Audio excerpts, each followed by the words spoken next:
ಹೋಗುತ್ತೆ ಆಯ್ತಾ. ಮುಟ್ಬಾರ್ದು ಸಿ ಮುಟ್ಬಾರ್ದು. ಹೋಗುತ್ತೆ. ಈಗ ಅದಕ್ಕೆ ಔಷಧಿ ಹಾಕೋಣ.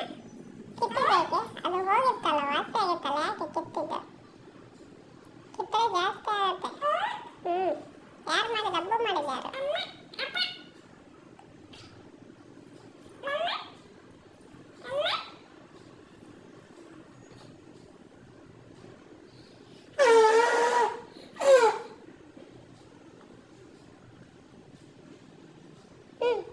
ಮುಟ್ಬಾರ್ದು. ನಾನು ಔಷಧಿ ತರ್ತೀನಿ, ಕಿತ್ಕೋಬಾರ್ದು. ಅದು ವಾಸಿ ಆಗಿತ್ತಲ್ವ, ಮತ್ತೆ ಯಾಕೆ ಮುಟ್ಟಿದ್ದು? ಈಗ ತರಲಾ?